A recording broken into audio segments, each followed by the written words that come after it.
आज की ऑनलाइन आराधना में आप सबका स्वागत है। आइए हम आज की आराधना को शुरू करें। खुदावंद के हुजूर अपने सरों को झुकाएं। खुदा मोहब्बत है। देखो बाप ने हमसे कैसी मोहब्बत की कि हम खुदा के फर्जंद कहलाए। हमने मोहब्बत को इसी से जाना है कि उसने हमारे वास्ते अपनी जान दे दी। आमीन। आइए हम सब मिलकर खुदावंद की हमदो तारीफ में गीत नंबर 63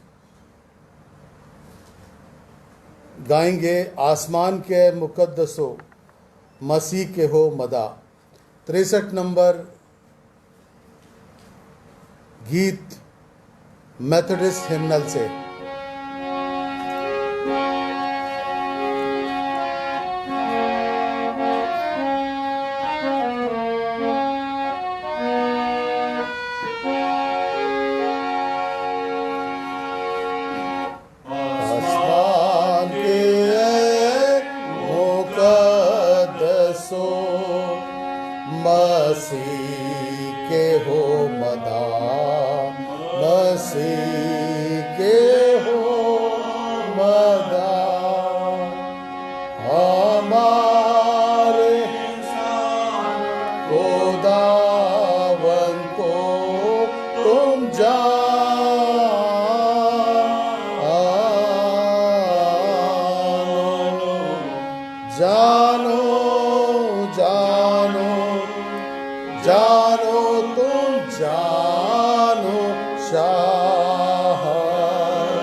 हम सब दुआ में मिलेंगे। पादरी के बी एडमंड साहब दुआ में हमारी अगुवाई करेंगे।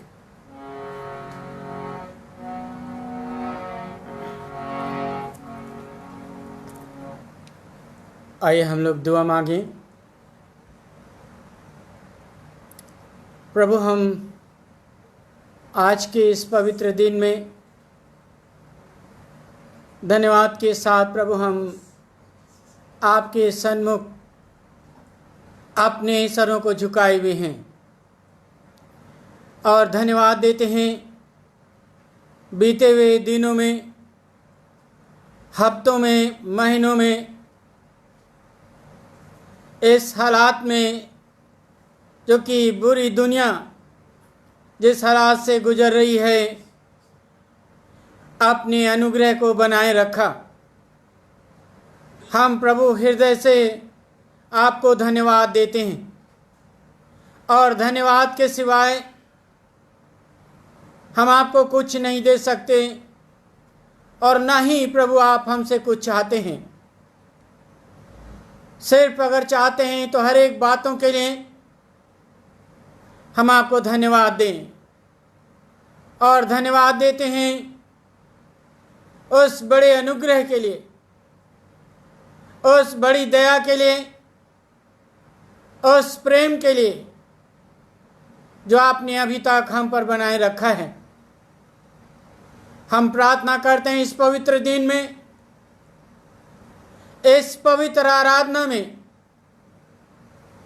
जो कि प्रभु हम ऑनलाइन के माध्यम से आपसे बातचीत कर रहे हैं। प्रभु हम आपसे मुखातिब हो रहे हैं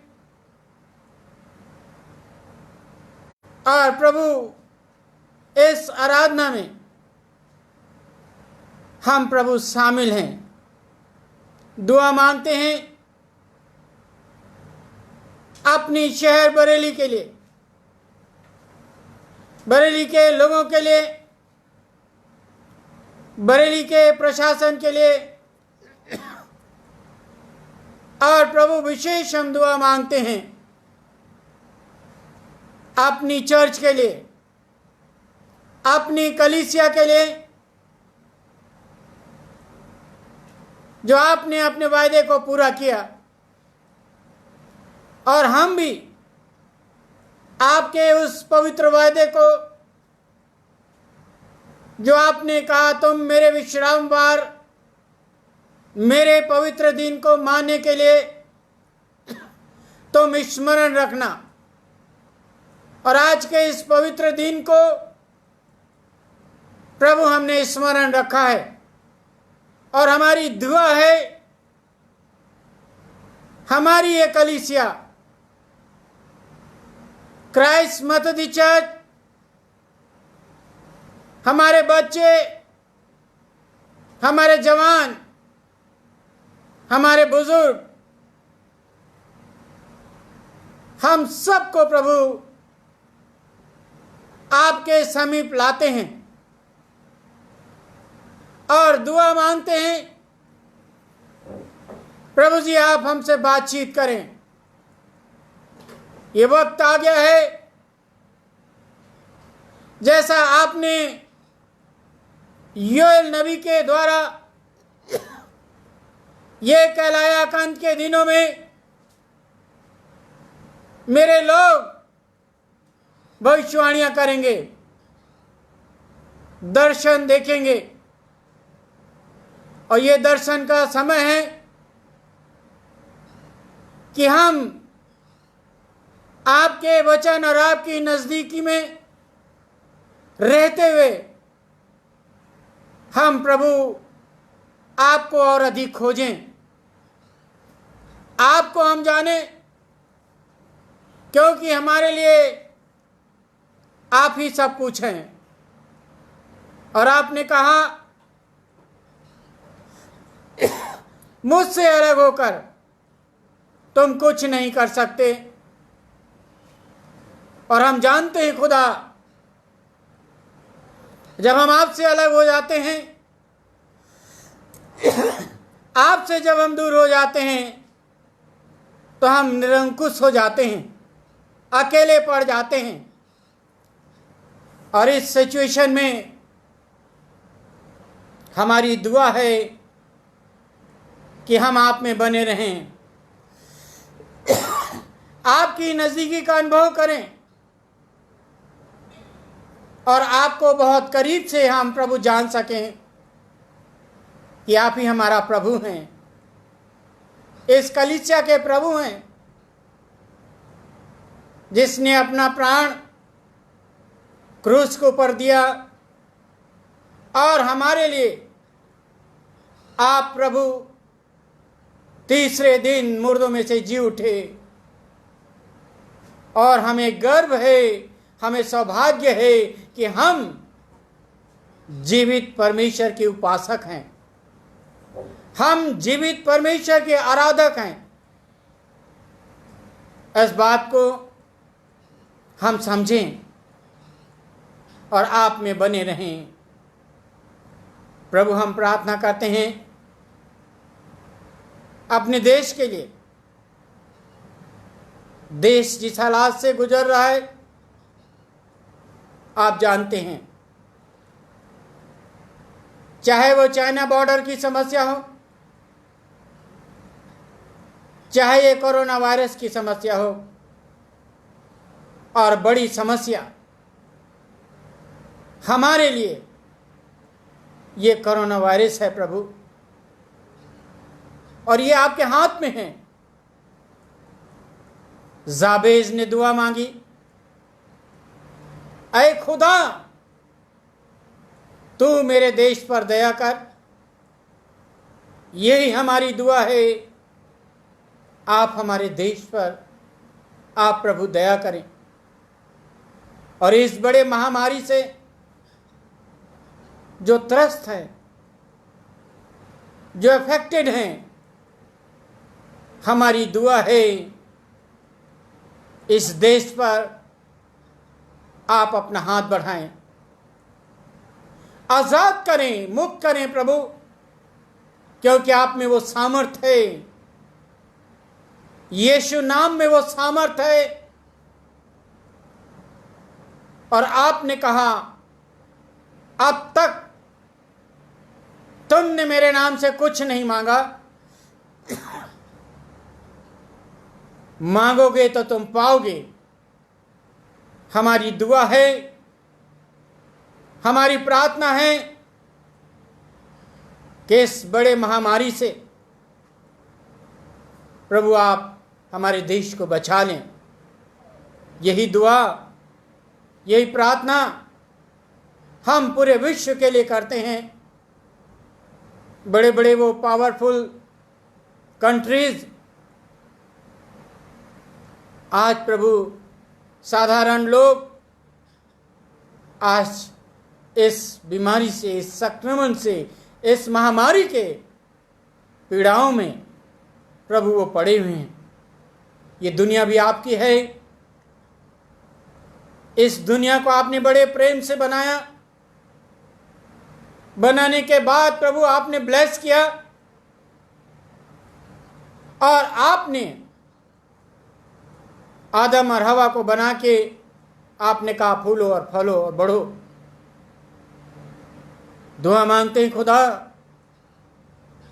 पूरी दुनिया पर जो आपकी सल्तनत है, आपकी दुनिया है जिसे आप प्रेम करते हैं, और इसलिए यूहन्ना ने जब इस बात को जाना तो लिखता है 3:16 में, परमेश्वर ने जगत से ऐसा प्रेम रखा, आपने दुनिया से ऐसी मोहब्बत रखी कि आपने अपना इकलौता बेटा दे दिया। आपने हमारे लिए, पूरी दुनिया के लिए प्रभु यीशु मसीह को दे दिया। उस प्रभु ने कैलवरी क्रूस के ऊपर अपना लहू बहाया और कहा, ऐ पिता इन्हें माफ कर दे, अगर आज भूल चूक हुई है खुदा, हम बड़ी नम्रता के साथ पूरी दुनिया के लिए हम माफ़ी की दुआ मांगते हैं। आप हमें क्षमा कर दें, आप हमें क्षमा कर दें और आप दया करें प्रभु, आप दया करें। आप अनुग्रह करें प्रभु, और इस महामारी से, इस पीड़ा से प्रभु आप छुटकारा दें, आज़ादी दें प्रभु। यही आज हम मांगते हैं शाम इस पवित्र आराधना में, इस पवित्र आराधना में प्रभु हम हाथ जोड़ के आपसे निवेदन करते हैं कि प्रभु इस बीमारी से आप आज़ादी दें प्रभु, इस बीमारी से प्रभु आप छुटकारा दे प्रभु, छुटकारा दे मेरे प्रभु। हम प्रार्थना करते हैं अपनी मैथडी चर्च इन इंडिया के लिए। हम धन्यवाद देते हैं उन लोगों के लिए जो हमारे देश में सुसमाचार को लेकर आए। हम धन्यवाद देते हैं सेंट थॉमस के लिए जो 52 AD में आपके सुसमाचार को इस हिंदुस्तान की धरती में लेकर आए, और अपने मिशनरी के लिए हम धन्यवाद देते हैं उनके योगदान के लिए। ये मैथडी चर्च आपकी है, और आपने पतरस से कहा, पतरस मैं तेरे ईमान पर, जो तूने मुझ पर अपना विश्वास प्रकट किया है कि जीवते परमेश्वर का पुत्र मसीह है, जब उसने इस बात को कन्फेस किया तो उसने कहा तेरे ईमान पर मैं एक कलीसिया बनाऊंगा, मैं चर्च बनाऊंगा। और वही ईमान जो आज वो बुजुर्ग जो हमारे साथ नहीं हैं, उनके ईमान से ये मैथडी चर्च की स्थापना हुई। हर कोने हर शहर में पाया जाता है, और हम दुआ मांगते हैं खुदा हमारे लोगों को देख, आप देख प्रभु, आप देखें प्रभु, हमारे बिशप साहिबानों को देखें प्रभु, हमारे प्रभु जी जो हमारे जो सेंट्रल ऑफिस हैं, जो अलग अलग काउंसिल्स हैं, आप देखें प्रभु, अनुग्रह करें प्रभु, अनुग्रह करें प्रभु जी। हम प्रार्थना करते हैं अपने नॉर्थ इंडिया रीजनल कॉन्फ्रेंस के लिए, अपने सारे ऑफिसर्स के लिए, अपने सारे DS साहिबानों के लिए, और अपने पासबानों के लिए। ऐ खुदा, ऐ मेरे यीशु, जाबेस की दुआ की तरह हमारी भी दुआ है, हमारी भी दुआ है। मेरे देश को बढ़ा, मेरे नॉर्थ इंडिया को बढ़ा प्रभु। और हम उस जागृति के लिए हम प्रार्थना करते हैं खुदा। योएल नबी जो हमने आपके सामने अभी याद किया, अंत के दिनों में आज वो भविष्यवाणी हमारे नॉर्थ इंडिया में, हमारे पासबानों में आने पाए प्रभु। हमारे बिशप साहब के लिए दुआ करते हैं खुदावन, जिनके हाथों में बहुत बड़ी जिम्मेदारी है। आप उन्हें ब्लेस करें, उन्हें आशीष दें। आप उनके एपिस्कोपल एरिया में प्रभु आप साथ हों और उन्हें सुरक्षित रखें। प्रार्थना करते हैं अपने सारे इंस्टीट्यूशन के लिए। हमें गर्व है उन लोगों के लिए जिन्होंने हमें बना के दिया, ये बड़ी धरोहर है खुदा। उनके संचालक, जो उनके प्रिंसिपल, मैनेजर, आप उनके साथ हो प्रभु। आप दया करें, अनुग्रह करें प्रभु जी, आप अनुग्रह करें। हम प्रार्थना करते हैं इस समय भाई ज्योति चंद के लिए, हम प्रार्थना करते हैं भाई योहन के लिए, हम प्रार्थना करते हैं संयोगिता के लिए, जिनके घर में आपने ब्लेसिंग दी है, आप उन्हें और ब्लेस करें। और भाई ज्योति चंद जिसे निरंतर अपनी दुआओं में याद रखते हैं, ऐ खुदा आपके लिए कोई भी चीज़ इम्पॉसिबल नहीं जो ना हो सके। आपके ब्लड को, आपकी सामर्थ को हम उनको प्रोक्लेम करते हैं। और इन दोनों के लिए, भाई योहन के लिए और अपनी संयोगिता के लिए, उनके बच्चे के लिए आप उन्हें आशीषित करें प्रभु। हम प्रार्थना करते हैं जो इस समय एस क्राइस्ट मैथडी चर्च के माध्यम से जो ऑनलाइन जुड़े हुए हैं, इस इबादत में शामिल हैं, आप देख रहे हैं, आप देख रहे हैं सबको। आप उनकी आवश्यकताओं को आप जानते हैं, आप उनकी ज़रूरतों को जानते हैं, उनके हर चीज़ से वाकिफ़ है। अगर कोई बीमार है तो हम दुआ मांगते हैं यीशु मसीह के नाम से, चंगाई की दुआ मांगते हैं। परेशान है तो उन परेशानियों के यीशु मसीह के नाम से हम दूर करते हैं यीशु की सामर्थ्य के द्वारा। और प्रभु उनके घरों को हम आशीष बोलते हैं, उनके घरों में आपकी आशीष बोलते हैं। प्रभु हर एक हमारे जो दर्शक हैं आप उन्हें आशीषित करें, आशीष दें प्रभु। हम चारों पासवानों को ब्लेस करें। हम आपकी ओर निहारते हैं। आपने हमें बुलाया है, आपने हमें अभिषेक किया है, स्थान में रखा है प्रभु। हमारी जिम्मेदारी है, हमारे सीनियर और हम सबको अपने अनुग्रह मिले, अपनी दया मिले प्रभु।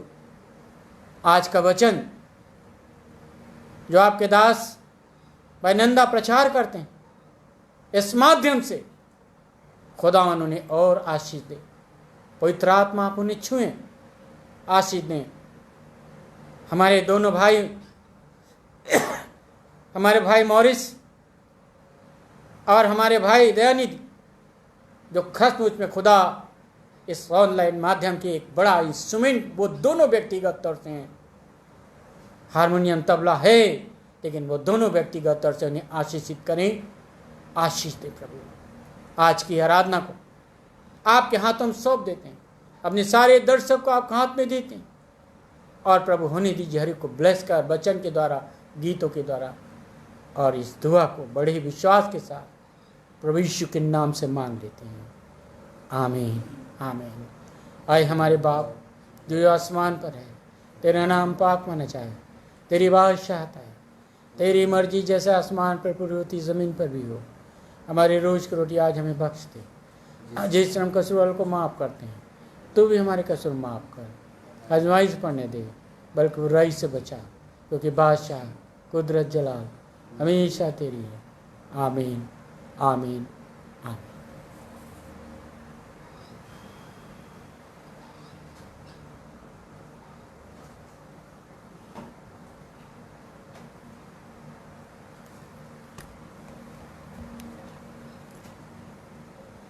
बाइबल से पढ़ने के लिए मेरे साथ निकाल लें लूका रचित सुसमाचार, उसका 10 अध्याय 25 पद से 37 पद तक। लूका की इंजील, उसका 10वां अध्याय 25 पद से आपके सामने पढ़ूंगा। यहाँ इस तरह से लिखा है, और देखो एक व्यवस्थापक उठा और ये कहकर उसकी परीक्षा करने लगा कि हे गुरु, अनंत जीवन का वारिस होने के लिए मैं क्या करूं? उसने उससे कहा कि व्यवस्था में क्या लिखा है, तू कैसे पढ़ता है? उसने उत्तर दिया कि तू अपने प्रभु अपने परमेश्वर से अपने सारे मन और अपने सारे प्राण और अपनी सारी शक्ति और अपनी सारी बुद्धि के साथ प्रेम रख, और अपने पड़ोसी से अपने समान प्रेम रख। उसने उससे कहा, तूने ठीक उत्तर दिया, यही कर तो तू जीवित रहेगा। परंतु उसने अपने तय धर्मी ठहराने की इच्छा से यीशु से पूछा, तो मेरा पड़ोसी कौन है? यीशु ने उत्तर दिया कि एक मनुष्य यरूशलेम से यरीहो को जा रहा था कि डाकुओं ने घेर कर उसके कपड़े उतार लिए और मार पीट कर उसे अधमुआ छोड़कर चले गए। और ऐसा हुआ कि उसी मार्ग से एक याजक जा रहा था, परंतु उसे देख के कतरा कर चला गया। इसी रीति से एक लेवी उस जगह पर आया, वो भी उसे देख कर कतरा कर चला गया। परंतु एक सामरी यात्री वहाँ आ निकला और उसे देखकर तरस खाया और उसके पास जाकर उसके घावों पर तेल और दाखरस डालकर पट्टियाँ बांधी और अपनी सवारी पर चढ़ाकर सराय में ले गया और उसकी सेवा टहल की। दूसरे दिन उसने 2 दिनार निकालकर भटियारे को दिए और कहा, इसकी सेवा टहल करना। और जो कुछ तेरा और लगेगा वो मैं लौटने पर तुझे भर दूंगा। अब तेरी समझ में जो डाकुओं में घिर गया था वो इन तीनों में से उसका पड़ोसी कौन ठहरा? उसने कहा, वही जिसने उस पर तरस खाया। यीशु ने उससे कहा, जा तू भी ऐसा ही कर। परमेश्वर की आशीष उसके इन वचनों के पढ़े और सुने जाने पर हो। आमीन। सूचनाएं जो हैं चर्च से संबंधित वो भी मेहरबानी से सुन लें। हमारे ऑनलाइन संडे वर्शिप सर्विस का समय शाम को 6 बजे का है और आने वाले इतवार को ऑनलाइन आराधना शाम को 6 बजे होगी और पाकशा की रस्म भी अदा की जाएगी। वेंसडे फेलोशिप भी शाम को 6 बजे।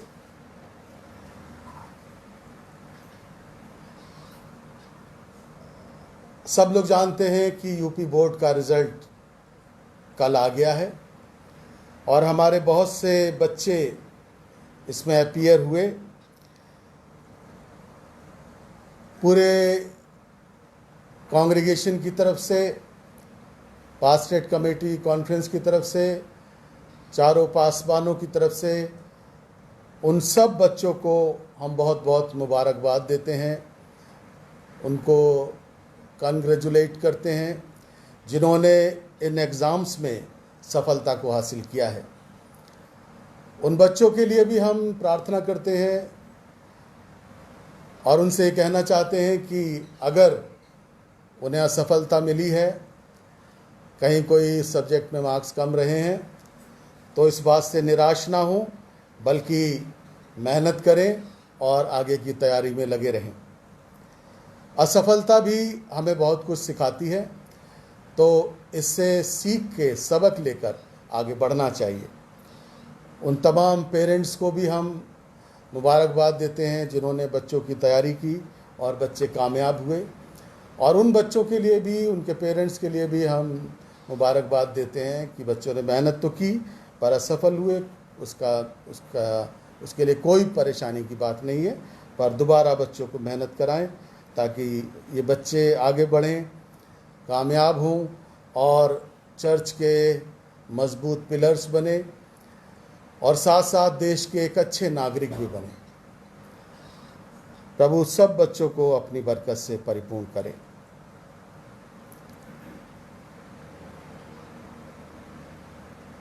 जो ऑफरिंग आप लोग संडे को और वेंसडे फेलोशिप में जमा करते हैं अपने परिवारों के साथ जब आराधना में बैठते हैं, उसके लिए एक मैंने मैसेज भेजा था, बहुत से लोगों ने उसे पढ़ा होगा। तो जो ऑफरिंग बॉक्स आपने तैयार किए हैं जिसमें आप लोग ऑफरिंग जमा करते हैं परिवार की, तो आप सबसे ये रिक्वेस्ट है कि आप लोग अपने ऑफरिंग बॉक्स को मिस्टर आयन लाइल जो हमारे चर्च के ट्रेजरर हैं उनके पास तक पहुंचा सकते हैं, पासबान को दे सकते हैं, मिस्टर राजेश लाल को दे सकते हैं, या आप ऑफरिंग को काउंट कर लें और एक एनवलप में उसको डाल दें और अपना नाम और अपना फ़ोन नंबर उस पर लिख दें और इसकी सूचना या मुझे दें या मिस्टर आयन लाइल को दें या राजेश को दें, तब हम आपसे वो ऑफरिंग कलेक्ट करवा लेंगे। तो मेहरबानी से जो भी आपने ऑफरिंग जमा की है परिवार के साथ, वो ज़रूर आप चर्च के खजाने में जमा कराने की कोशिश करें। और जिन लोगों ने ऑनलाइन जमा की है, बहुत से लोग ऑनलाइन भी जमा कर रहे हैं और उनका भी हम धन्यवाद करते हैं। तो जो भी आपका दान है, आपका सब्सक्रिप्शन है, जो आप देना चाहते हैं, अगर राजेश नहीं भी पहुंचा है तब भी उसकी सूचना ज़रूर दें, तो कोई सा समय निकाल कर आपसे वो कलेक्ट कर लिया जाएगा। साथ साथ एक और बात आप सबसे शेयर करनी है कि लॉकडाउन तो खुल गया है और लोग अपने घरों से बाहर भी आ गए हैं, पर सावधानी आप लोग ज़रूर बरतते रहें, क्योंकि ये इन दिनों में और तेज़ी के साथ कोरोना वायरस फैल रहा है। तो ऐसे में अपने परिवार का, अपने प्रियों का आप लोग ध्यान रखें, अपना ध्यान रखें और दूसरे लोगों को भी एनकरेज करें कि वो एक दूसरे का ध्यान रखें। सो इन दिनों में विशेषकर इसी तरह से परमेश्वर की नज़दीकी में बने रहें, दुआ बंदगी में लगे रहें, परिवार की प्रार्थना को ना छोड़ें और जैसे आप प्रार्थना कर रहे हैं परिवार के साथ, इसी तरह से प्रार्थना में आप लोग लगे रहें। प्रभु आप सबको अपनी हर एक बरकतों से माला माल करेगा। कोई भी अगर आप सूचना चाहते हैं, कोई बीमार है, अगर उसके लिए प्रार्थना कराना चाहते हैं, और अगर आप ये चाहते हैं पास्टर आपके यहाँ के प्रार्थना करें, तो आप इसके लिए भी ज़रूर फ़ोन पर बता दें या मैसेज कर दें, तो आपके यहाँ पासवान दुआ करने ज़रूर पहुँचेंगे। कोई और सूचना होगी तो आप सब तक पहुँचाने की पूरी कोशिश की जाएगी। आइए हम सब मिलकर एक भजन गाएंगे। हमारे इस किताब में मेथोडिस्ट हिम्नल में 555 और हमदो सना में 47 नंबर।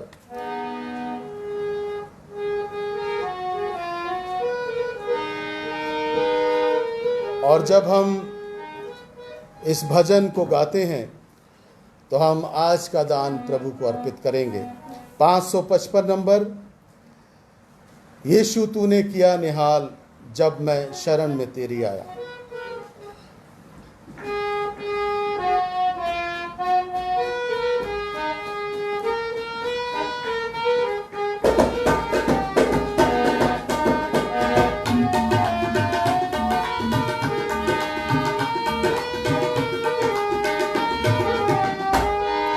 यीशु तूने किया निहाल जब मैं शरण में तेरी आया। यीशु तूने किया निहाल जब मैं शरण में तेरी आया। जब मैं शरण में तेरी आया, जब मैं शरण में तेरी आया, जब मैं शरण में तेरी आया, जब मैं शरण में तेरी आया। यीशु आकर तेरे द्वार बरकत पाई बेशुमार। यीशु आकर तेरे द्वार बरकत पाई बेशुमार। कृपा तेरी हुई अपार, मेरे दिल का मैल मिटाया।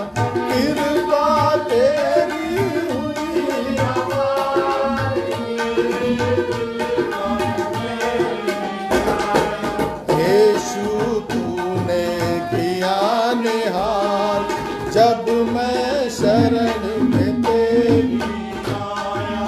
तूने बचाए मेरे प्राण, दीनी क्रूस पे जाकर जान। तूने बचाए मेरे प्राण, दीनी क्रूस पे जाकर जान। तुझसे हार गया शैतान, मेरे मन में तू ही समाया। अरे तुझसे हार गया शैतान, मेरे मन में तू ही समाया। यीशु तूने किया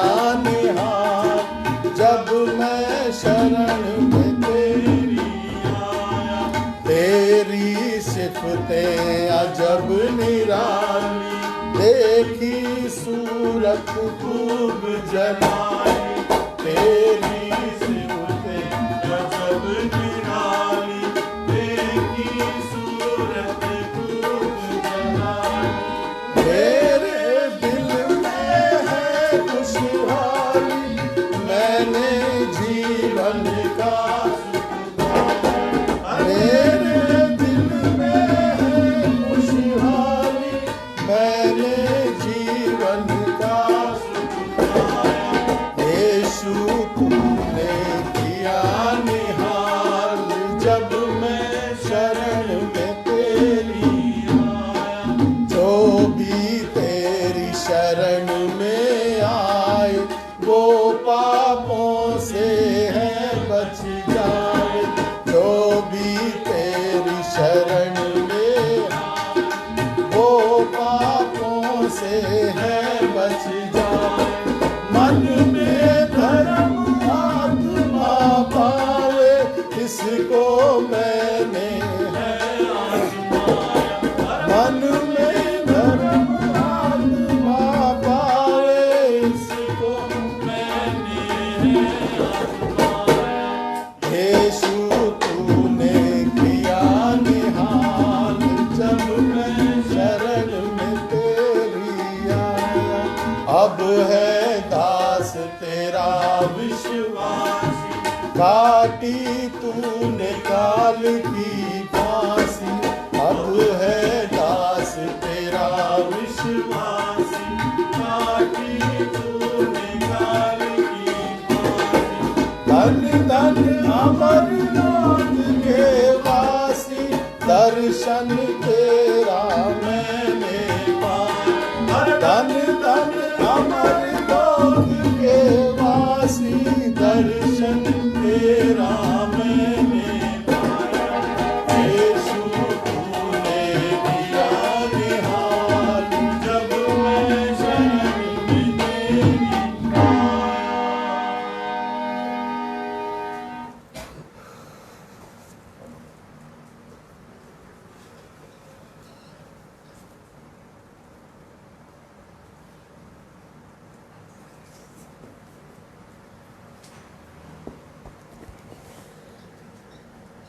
कोरस गाएंगे, लाए हैं ये हदिया खुदावंद।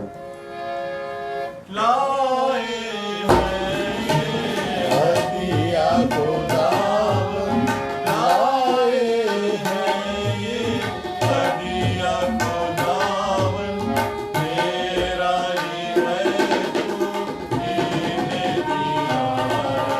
तेरा ही है तू, इन्हें दिया है। कर कबूल से आशीष इस पर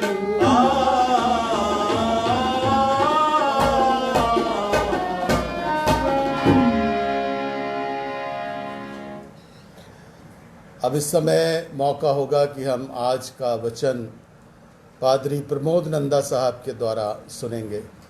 पादरी प्रमोद नंदा साहब।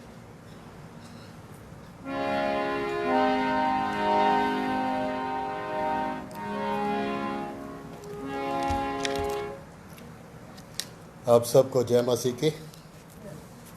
परमेश्वर का धन्यवाद हो आज के दिन के लिए कि उसने दिन भर हमें सुरक्षित रखा और शाम के सुहाने समय में मौका दिया कि आज के पवित्र दिन की पवित्रता को बनाए रखने के लिए हम उसके चरणों में आ सकें, उसकी गवाही दे सकें और उसका धन्यवाद दे सकें उन आशीषों के लिए जो अब तक के जीवन में उसने हमें दी हैं।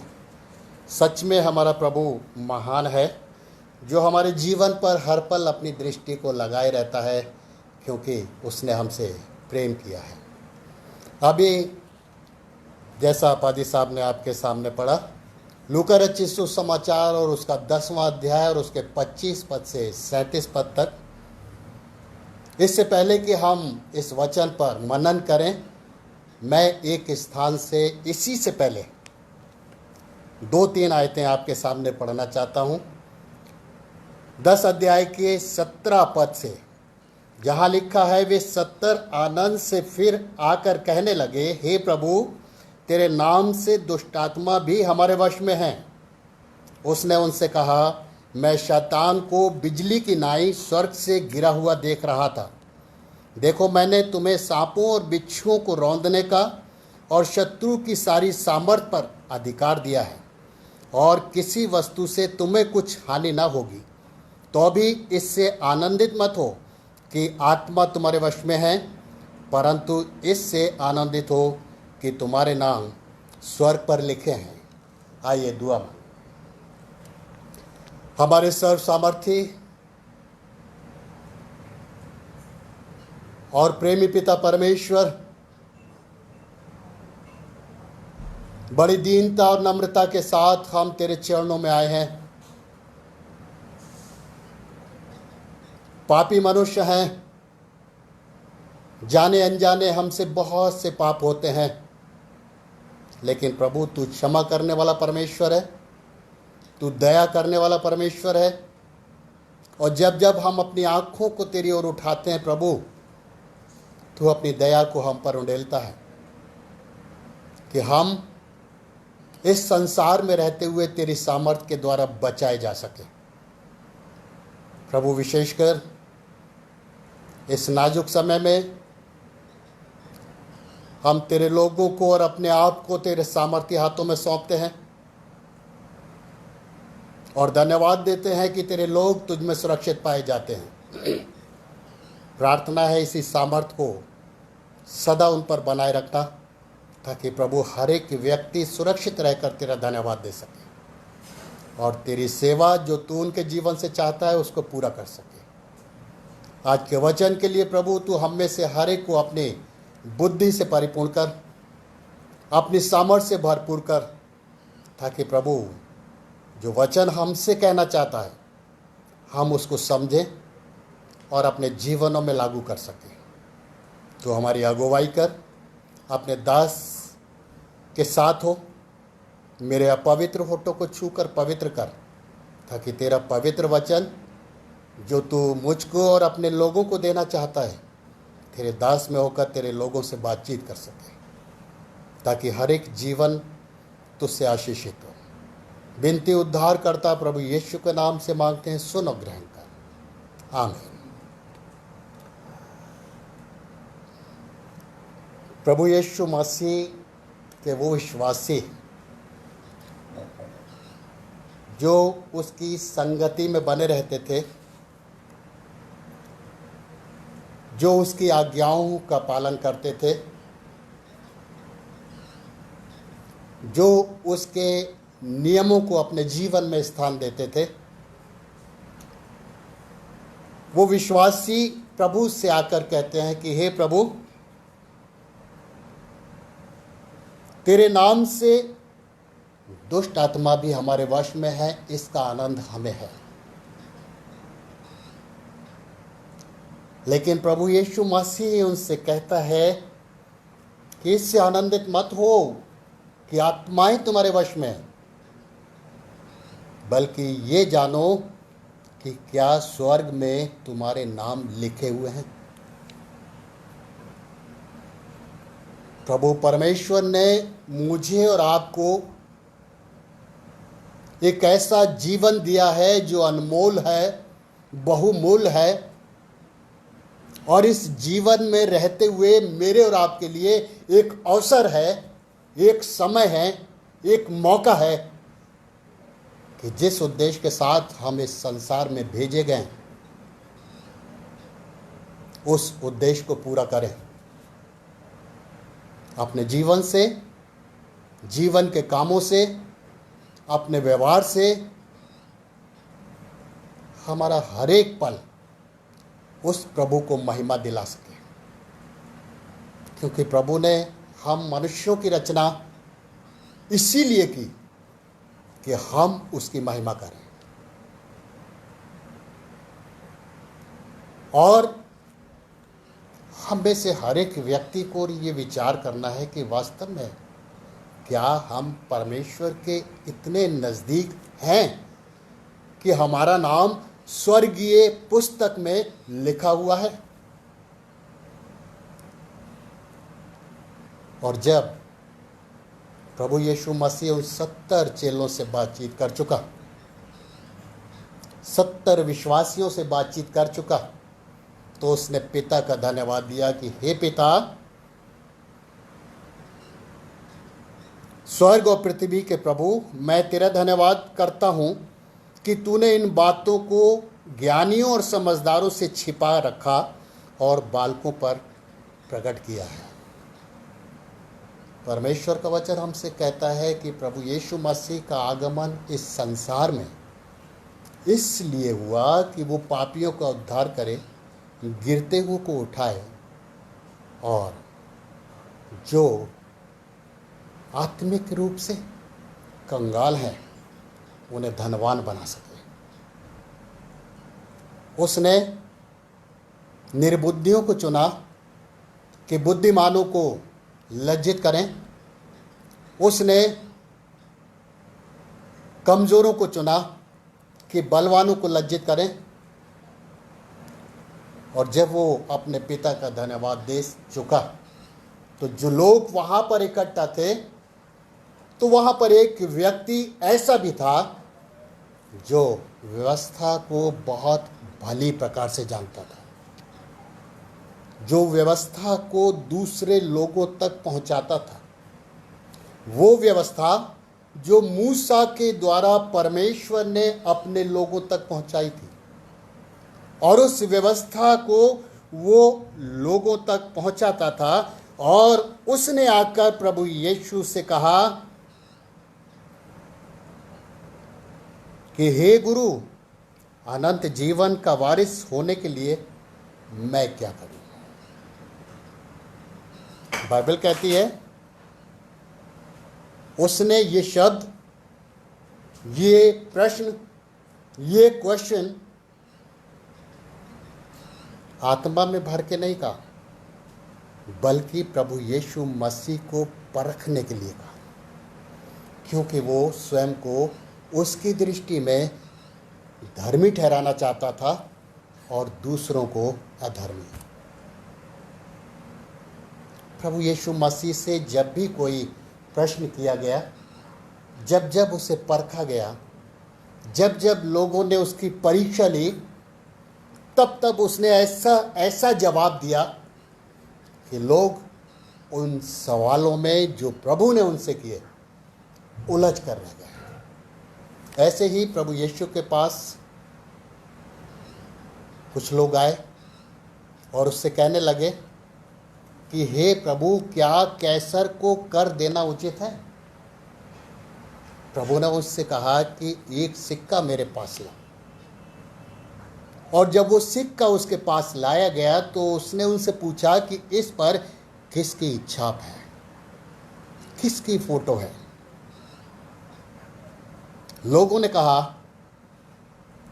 कि ये कैसर की फोटो है। उसने कहा ठीक है, जो कैसर का है वो कैसर को दो, और जो परमेश्वर का है वो परमेश्वर को दो। लोगों ने उससे पूछा कि हे पिता, हे प्रभु, ये बता कि यूहन्ना का बपतिस्मा स्वर्ग की ओर से हुआ या मनुष्यों की ओर से? प्रभु ने जब उनसे ये सवाल किया, लोगों ने उससे पूछा कि तू किस अधिकार से काम करता है? तब प्रभु ने उनसे कहा कि मैं भी तुमसे एक सवाल करता हूं कि यूहन्ना का बपतिस्मा स्वर्ग के द्वारा हुआ या लोगों के द्वारा? उन लोगों ने, क्योंकि वो डर गए, उन्होंने ये विचार किया कि यदि हम कहते हैं परमेश्वर की ओर से, स्वर्ग की ओर से, तो ये कहेगा कि तो तुम उसकी क्यों नहीं मानते?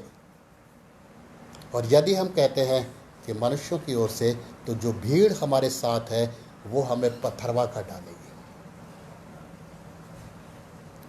प्रभु यीशु मसीह से जब जब लोगों ने कोई प्रश्न किया, उल्टा उसने उनसे प्रश्न किया और उनको खामोश कर दिया, और उसके हर एक प्रश्न में उत्तर छिपा रहता था। यहाँ भी इस व्यक्ति ने प्रभु यीशु मसीह से कहा, हे गुरु, अनंत जीवन का वारिस होने के लिए मैं क्या करूं? प्रभु ने उससे कहा कि व्यवस्था में क्या लिखा है? पहला सवाल, व्यवस्था में क्या लिखा है?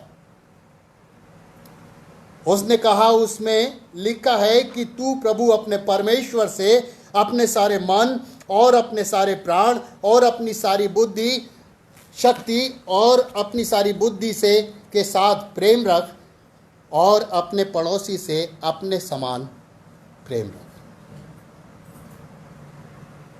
प्रभु यीशु ने उससे कहा कि तूने ठीक कहा, ठीक उत्तर दिया,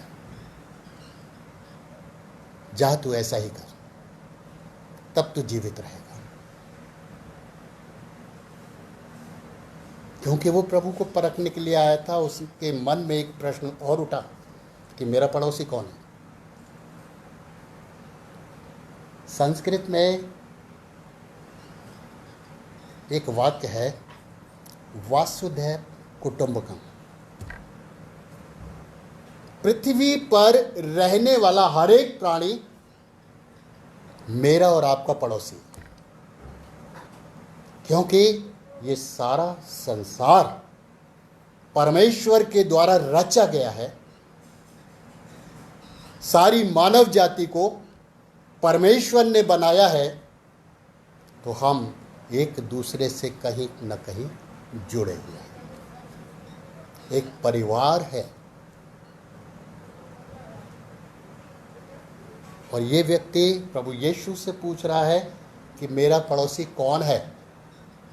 प्रभु यीशु मसीह ने जब भी किसी सवाल का जवाब दिया या गूढ़ रहस्य को वचन के खोला, तब उसने दृष्टांतों में बातें की।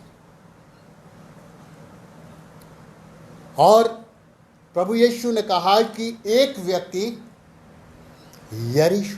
यरूशलेम से यरीहो के होर जा रहा था। यरूशलेम का अर्थ है शांति का नगर, और यरीहो यदि अरबी में देखें तो उसका अर्थ है सुगंधित, और इब्रानी में देखें तो उसका अर्थ है चांद, मून। वो व्यक्ति उस शांति के नगर से एक ऐसे स्थान को जा रहा था जहां शायद शांति नहीं थी, जहां शांति का वास रहा होगा। और रास्ते में कुछ डाकुओं ने उसको घेर लिया। यरीहो जो डेड सी के उत्तर की ओर बसा हुआ है, और वो इलाका और इलाकों से निचले हिस्से में पाया जाता है।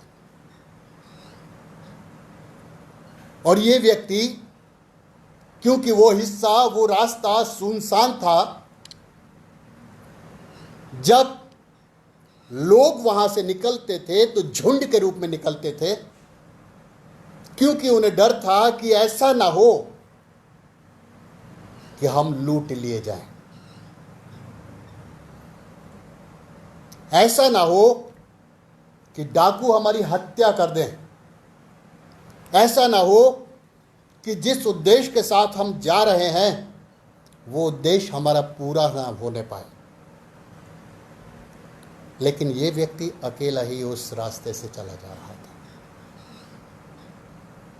और डाकुओं ने उसको मारा और अधमुआ समझकर उसको छोड़कर चले गए। जो कुछ उसके पास रहा होगा वो भी लूट लिया होगा, उसको प्रताड़ित किया। लेकिन जब ये देखा कि अब ये मर चुका है, लेकिन ये न जानते थे कि अभी भी इसमें जान बाकी है, वो उसको छोड़कर चले गए। और उस मार्ग से, उस जगह से 3 लोग गुजरे। बाइबल कहती है उनमें एक याजक था जो कि मूसा के भाई हारून का वंशज था, उसने उस व्यक्ति को देखा और किनारे से निकल गया। क्यों? कारण है उसके पीछे। व्यवस्था कहती है कि जो व्यक्ति किसी घायल या लोथ को छू लेता है वो अशुद्ध हो जाता है। और इसी डर से कि मुझको उस मंदिर में जो यरूशलेम में पाया जाता है सेवा करने का मौका नहीं मिलेगा जब तक मैं अपने आप को शुद्ध ना करूं। आज भी ये स्थिति है। जब कोई व्यक्ति बाहर से आता है तो उसे 14 दिन के लिए क्वारंटाइन होना पड़ता है, समाज से अलग रहना पड़ता है। और ऐसे में क्या स्थिति होती है? ये वो ही व्यक्ति जानता है जो क्वारंटाइन होता है। एक अकेलापन, जीवन में एक निराशा, और भी बहुत सी पीड़ाएं। ये व्यक्ति भी जो याजक था, जब इसने इसको देखा तो किनारा इसलिए कर गया कि ऐसा ना हो कि मेरे अशुद्धता से शुद्धता तक पहुंचने में टाइम लग जाए, कम से कम 1 हफ्ते का, और उस कठिनाई के मार्ग से मुझे गुजरना पड़े, उस रीति को मुझे निभाना पड़े। उसने उस व्यक्ति को जो अधमुआ था वहीं छोड़कर वो अपने रास्ते चला गया। उसके बाद एक और आया, वो भी परमेश्वर का सेवक था, याजक का सहायक था, याजक की सहायता करता था। परमेश्वर के भवन में जब वो आराधना के लिए या बलि चढ़ाने के लिए जाता था तो लेवियों का एक बहुत बड़ा योगदान हुआ करता था। उसने भी इसी डर से कि ऐसा ना हो कि मैं उस सेवा से वंचित रह जाऊं, उस अधमुए व्यक्ति को देखा और वो भी चला गया। तीसरा कैरेक्टर, तीसरा व्यक्ति एक ऐसा व्यक्ति था जो यहूदियों की, इस्राएलियों की दृष्टि में अछूत थे, जिनसे इस्राएली लोग या यहूदी लोग कोई संबंध नहीं रखते थे, जिनसे इस्राएली लोग घृणा करते थे। और वो व्यक्ति था सामरी, एक सामरी यात्री। उसने इस बात को नहीं देखा कि आगे मेरे साथ क्या होगा। उसने अपने लाभ को नहीं देखा। उसने ये नहीं देखा कि यदि मैं इसकी सेवा में लग जाऊंगा तो मेरा समय नष्ट होगा। उसने ये नहीं देखा कि मैं भी यहां से किनारा करके चला जाऊं। नहीं, वो उस स्थान पर गया। उसने उस व्यक्ति को देखा कि अभी इसमें जान बाकी है, और उसने उसको अपने गधे पर, क्योंकि पहले गधे की सवारियां हुआ करती थी, अपने गधे पर लादा। उसके शरीर पर जो उसके पास तेल था या दाखरस था, जो भी वस्तुएं थी, उस पर लगाया, उसको पट्टी बांधी और नज़दीक के एक सराय में उसको ले गया। और वहाँ के स्वामी, जिन्हें भटियारा भी कहते हैं, उसके पास ले गया और उससे कहा कि देख, ये पैसे ले, मेरे इस व्यक्ति को कि तू सेवा करना, इसकी दवाई बराबर करते रहना, इसको किसी तरह की तकलीफ ना हो। मैं जाता हूं ताकि अपने काम को पूरा करूं, और यदि इस बीच किसी तरह की पैसे की कमी होती है तो तू अपने पास से खर्च कर देना, मैं तुझे लौट कर दे दूंगा। मेरे प्रियो, प्रभु यीशु मसीह ने पूछा कि अब तू बता कि इनमें से उस घायल व्यक्ति का पड़ोसी कौन था। उसने वो जिसने उस पर दया की।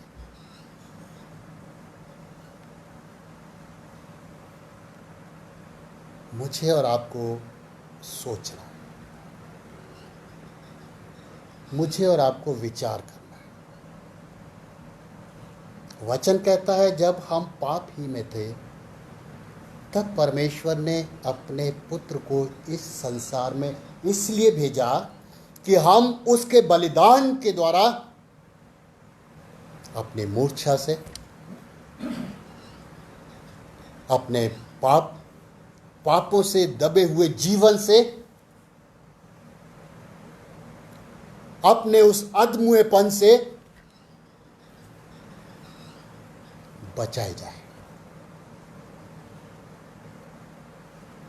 ताकि हम जीवन पाएं और बहुतायत का जीवन पाएं। मेरे प्रियो, संसार में रहते हुए हमें बहुत सी जिम्मेदारियां सौंपी गई हैं, लेकिन हर एक व्यक्ति अपनी जिम्मेदारियों को नहीं समझता। हर एक व्यक्ति उस नेक सामरी की तरह नहीं है। उनमें से कुछ ऐसे हैं जो धर्म कर्म के काम तो करते हैं, लेकिन समय आने पर अपनी पीठ घुमाकर चले जाते हैं। किसी की दुख मुसीबत में उसका साथ न देकर किनारा कर लेते हैं। इसीलिए पौलुस प्रेरित कहता है कि तुम्हारे धर्म के काम परमेश्वर के सम्मुख फटे और मैले चिथड़ों के समान है, क्योंकि कोई भी धर्मी नहीं, एक भी नहीं, सबने पाप किया और परमेश्वर की महिमा से रहित है। हम चर्च के कामों में हिस्सा लेते हैं, बहुत अच्छी बात है। बढ़ चढ़कर हिस्सा लेते हैं, ये उससे भी अच्छी बात है। लेकिन हमारे जीवन का मुख्य उद्देश्य क्या है?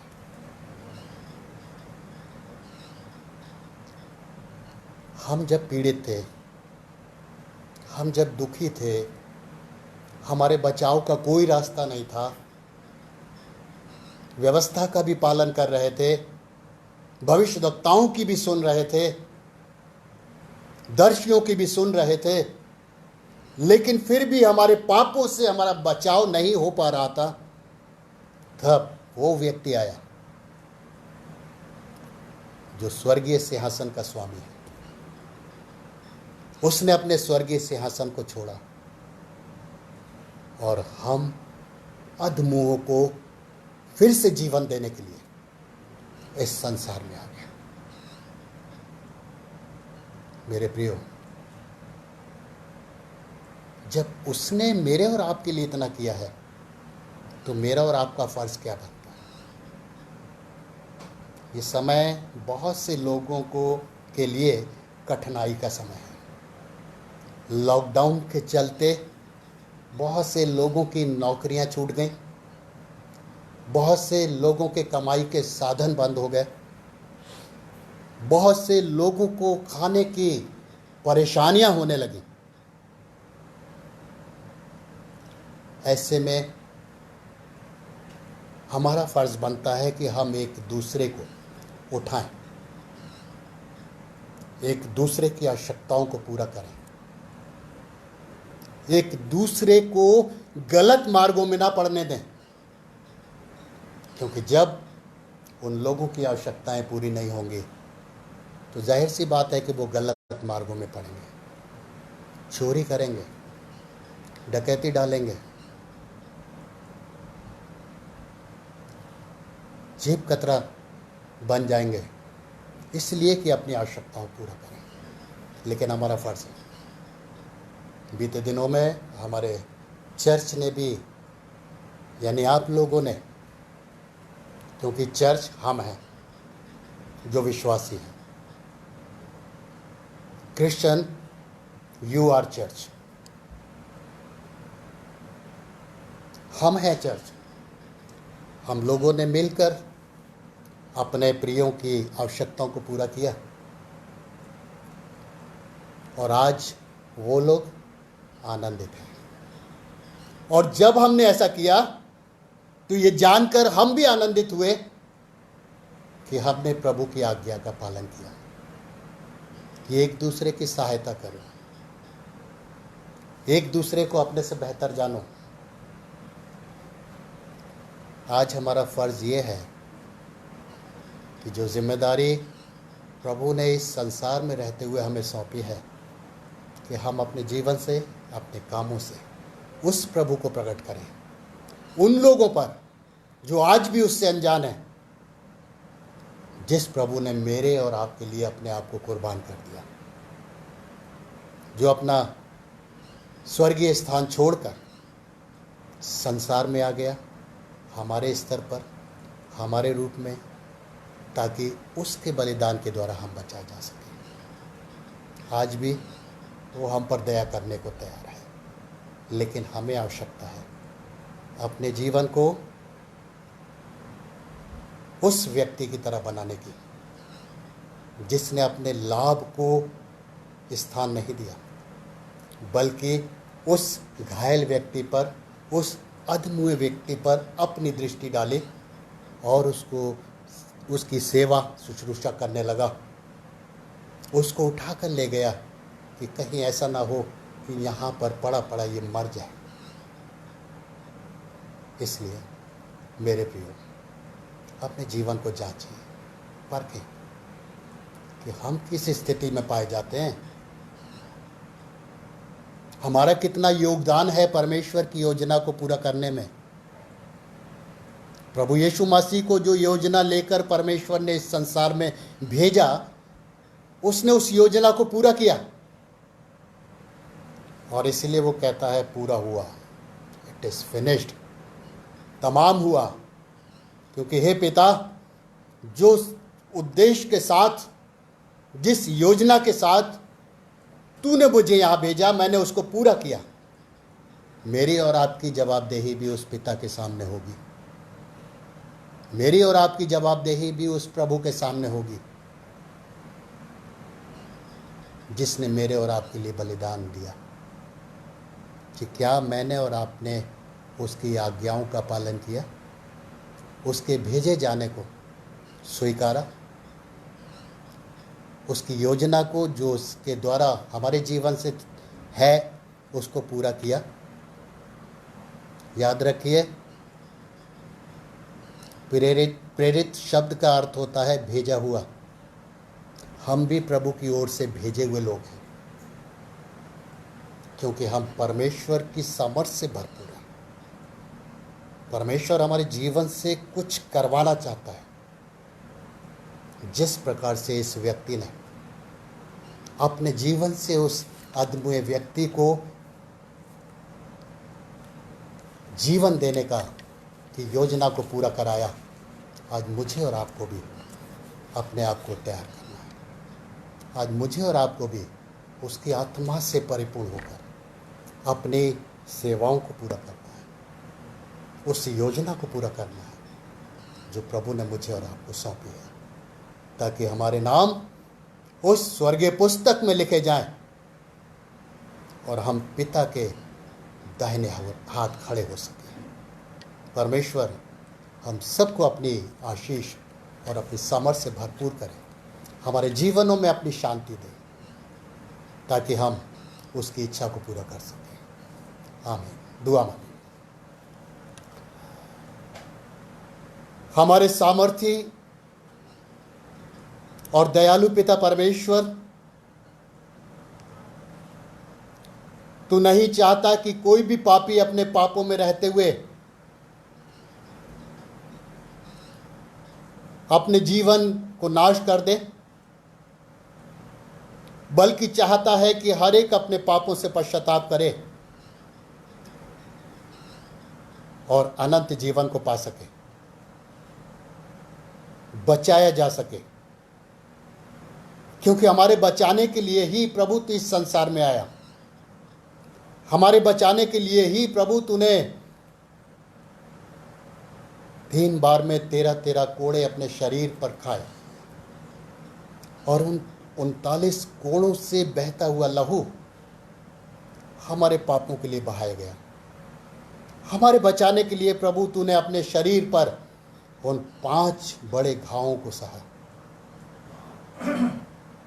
तूने अपने आप को क्रूस पर इसलिए कुर्बान किया कि हम बचाए जा सकें, ताकि उस जीवन को पा सकें जिसका वादा तूने और तेरे पिता ने हमसे किया है। जैसा यूहन्ना कहता है, क्योंकि परमेश्वर ने जगत से ऐसा प्रेम रखा कि उसने अपना इकलौता पुत्र दे दिया, ताकि जो कोई उस पर विश्वास करे वो नाश ना हो वरन अनंत जीवन पाए।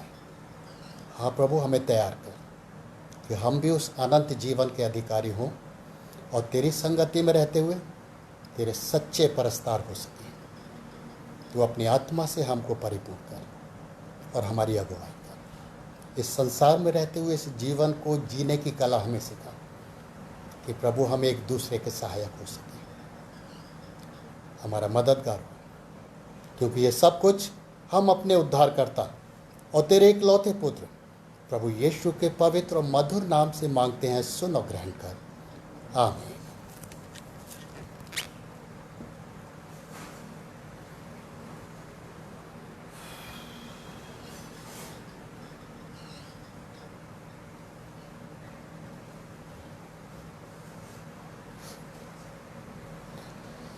खुदावंद का धन्यवाद करते हैं उसके ज़िंदा कलाम के लिए, जो खुदावंद ने अपने दास पादरी नंदा के द्वारा हम सब तक पहुंचाया। और साथ साथ हम धन्यवादित हैं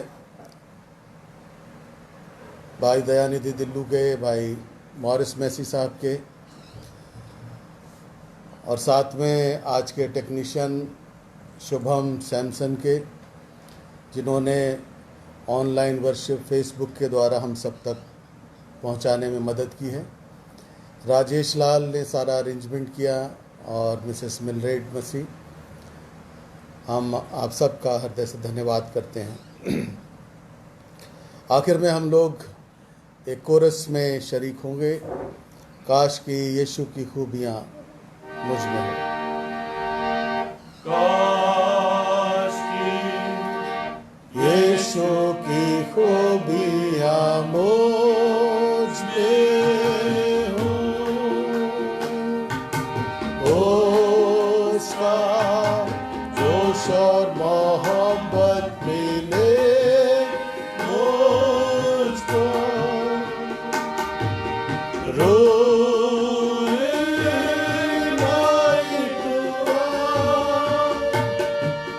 और फिर मुझको जिला,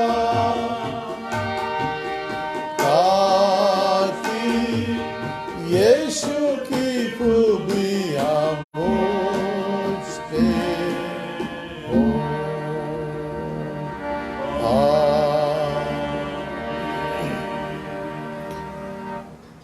और अब हमारे खुदावंद यीशु मसीह का फजल, खुदा बाप की मोहब्बत, पाक रूह की रिफाकत और शराकत हम में से हर एक के साथ अब से अबद तक होती रहे। आमीन।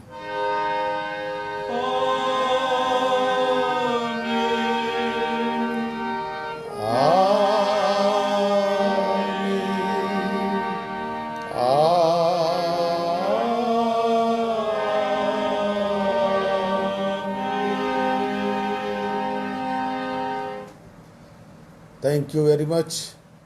आप सब लोग सुरक्षित रहें, अपना ध्यान रखें।